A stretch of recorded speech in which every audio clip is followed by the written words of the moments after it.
I know, no. This for the benefit of the high school students.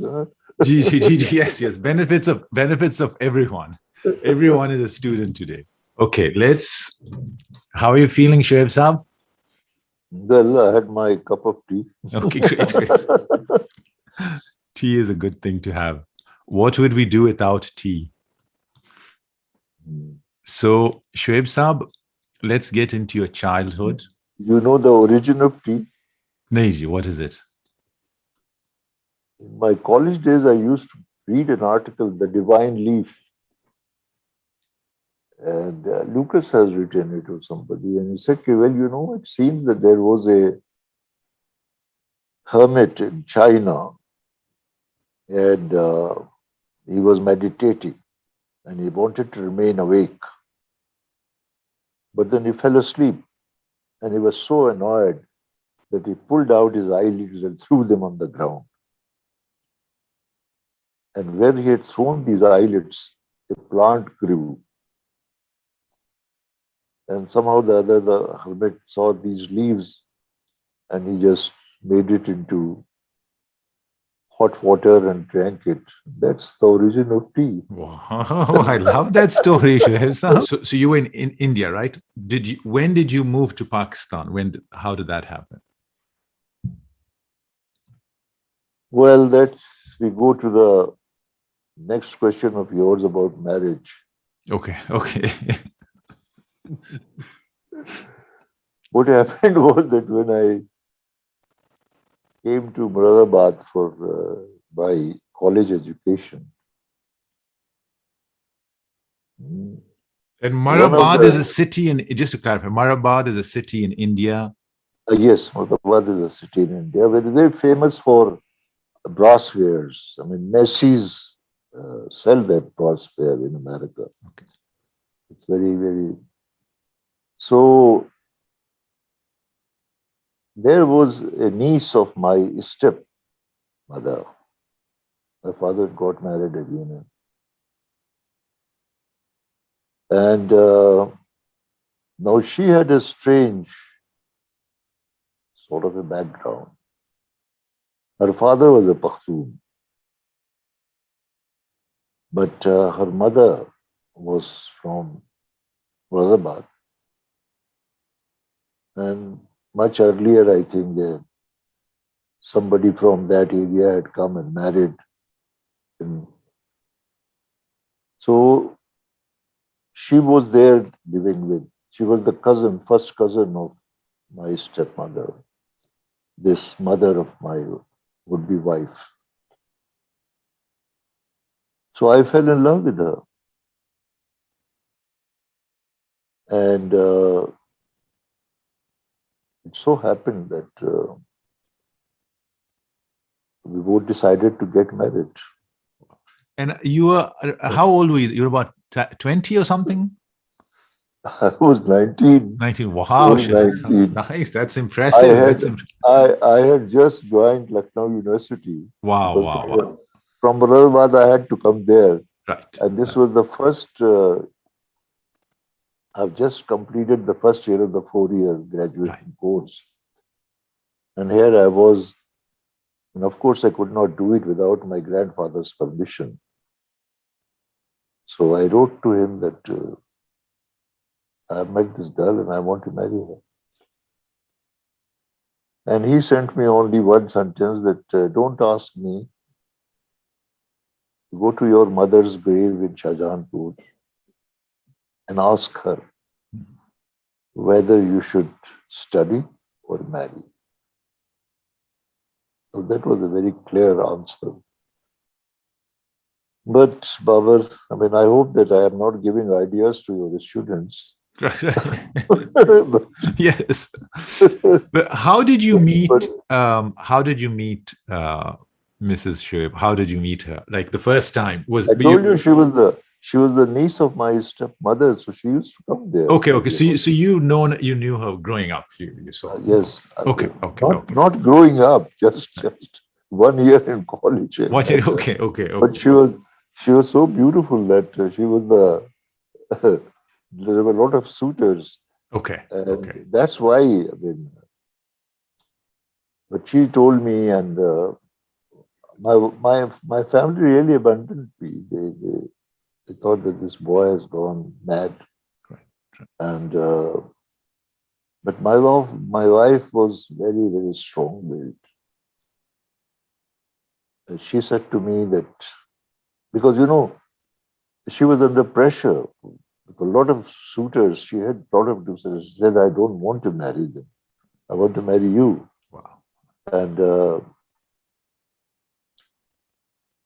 but she said when we got married, she said that, "Well, I will prove your family wrong, and I'm telling you that if you stop your studies, then I will leave you."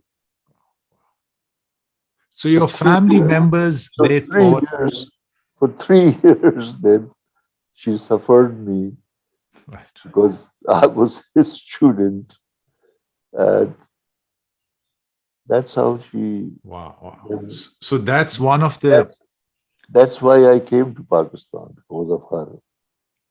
In 1953, when I completed my master's from Lucknow University, then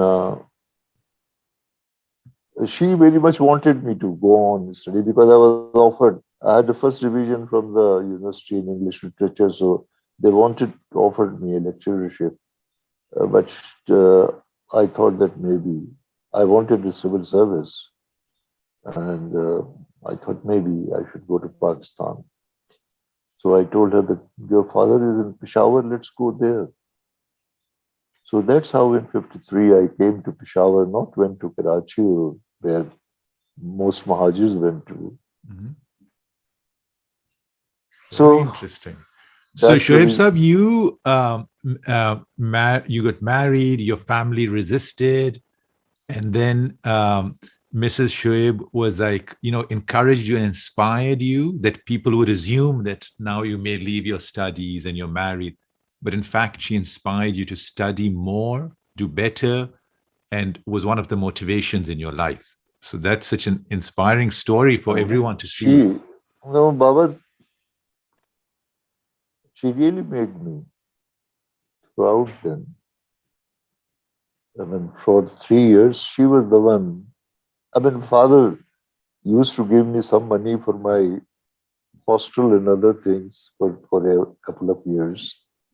But she didn't ask for money from me. Or, in fact, she used to send her pocket money to me. And when I was in the hostel, and so and later on, I found that my envelopes were disappearing.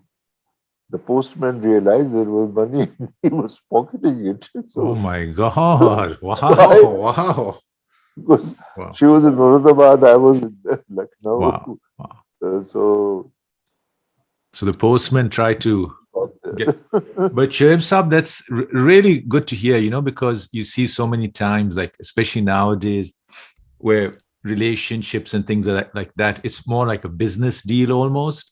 What can one get out? So to see someone who's just inspiring and helping each other for a good cause and has like genuine love, I think I think you're a very lucky person to find I was someone like very that. lucky. That's what I'm saying. That these were all coincidences in my life. What does it mean to be a good human being? You know what Tolstoy said somewhere? The only certain happiness in life is when you live for others. Hmm. Beautiful. And Beautiful. I mean, if you look at the program that I have been implementing over these years, almost 200 billion people's lives I have touched, if you include India and Pakistan. Now, we are doing in 20 districts of Sindh out of 22. Wow. And our greatest supporters there, is the government. Wow. Babar, look at this irony. The two political supporters that I have, You know who are there? One is Imran Khan and the other is Bilawal Bhutto. Wow, amazing. And Shoaib Sab, I wish if they were friends, where we could have gone. that's a testament also to Pakistan and the Pakistani community, that how, like your work has received support. I'm sure you've had a lot of hurdles and challenges, but overall, in order to implement what you've done on such a large scale, you need support from the Pakistani community, from the different organizations, and you have received that. And from government for countrywide programs to take it to scale. Without government, you can't do it. So there's a clear willingness from mainstream Pakistan that, this is what they want. And this that goes against, many times in the media, you have this thing that Pakistanis, they want a certain type of because what had happened with the Prime Minister Imran Khan, that he used to come to AKRSP and was very impressed with what I was doing. So when he became a MNA in 2004, MNAs used to get some money for development. So he came to me here, in my house. Here is this money. I don't know what to do. You tell me. So I said, I can't tell you. If you have the money, let's go to your constituency. You select an area and we'll demonstrate. So he took me there. And that program became so successful that the first thing that he did when he became the Prime Minister here, one fine evening, I was told that the Prime Minister decided to give you an award. Now, I had already received Sitara Imtiaz from Benazir Bhutto. Mm-hmm. I had received Hilale Imtiaz from General Parvez Musharraf. So I said, what is left? They said, no, that is what the Prime Minister is. So the only thing left was Nishan Imtiaz, which really is the highest. The highest, wow. Amazing, amazing. Dr. Hamid Khan was given after he passed away. Asma Jahangir got it after. Wow. So he gave me that. Wow. And it's really, but I'm still waiting that how he really gives me to do this in the entire country. Yes. I really appreciate also, like coming back to the point of the community, the fact that you are being awarded, there is that appreciation from the mainstream community that this is what the people want. They want development, they want women empowerment, and this is coming from the mainstream, from all the political parties. Shoaib Sahib, I have a question for you. Babar, the first award that I got, which was really what is known as the Indian Nobel, the Asian Nobel Prize. That was Magsaysay Award from the President of Philippines in 1992. That was for AKRSP. Wow. Okay. Amazing, Shoaib Sahib. Shoaib Sahib, the people who are vulnerable in society, the poor, in a country, are they poor because people look away, or are they poor because it actively goes against some people's interest to take them out of poverty? No, I told you what Raiffeisen said. They're suffering from a lot of handicaps. And these handicaps may be what you're describing. But whose responsibility it is to help them to overcome these handicaps? It's the responsibility of the government. And where government agrees to do this, like I gave you the example of Sindh. Now those women, almost, in Sindh, I think the total number of households is just about 4.5 million, something like that. And the ones who are below the poverty line, that we did through the party scorecard is about 2.7. And 2.7, we have been able to now, over these 10 years, almost organize about nearly 2 million. All that we got from government was really to help them to implement, sorry, to implement what they had identified as their potential. So that brings them above that subsistence through which they are suffering. And whenever they have money, what they do is to use it for education and all that. So there are, of course, why, for example, there are waderas, there are landlords and all that. There are these people, the money lender or the shopkeeper and all that. But they can be organized communities with their own leadership, because the main thing is that when they get organized, the main thing that they do is that they also identify an honest and competent leader from amongst themselves. Now, for example, these 2 million women that we have, there are 2 million leaders amongst them. All that we do is this, whether single rural support organization or national rural support program or rural support program network, all that we do is just support them, build up their capacity. So those factors will be there, the ones which you are describing, and nothing can be done.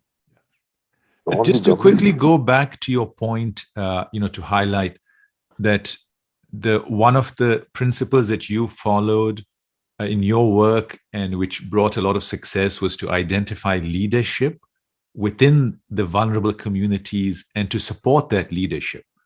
And that's where the empowerment comes from. And your work then brings empowerment to those communities rather than just being a voice for those communities. So that's, I think, the crux of it. Baba, Hamid Khan always used to say that you don't expand programs, you replicate people. Whether it is the community organization, whether it is the professional support organization. What is your one regret? Well, 1988, I did not visit my daughter's room to see if the gas heater was on.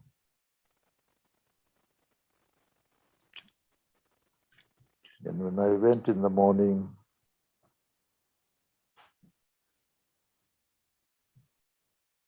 there was no oxygen left in the room. They were all gone. My daughter with her 2 children. Really sorry about that, Shoaib Sahab. I cannot get over that regret. And I've heard from people that you are such a good father and such a good dad that, Well, she was such a beautiful and good daughter. Can't. I think, she taught me one thing. She went away.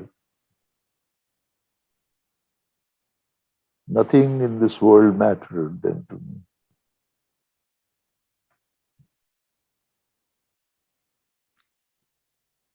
And Shoaib Sahab, how long ago is this?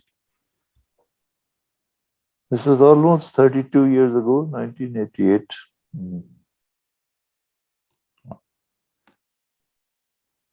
Really sorry about that, Shoaib Sahab. And when you have something like such a tragedy like that, do you who do you confide in? Who do you get, your support, your encouragement? Like who do you talk to in a time like that when you're so vulnerable? Baba, I was working for the Khan Rural Support Program, and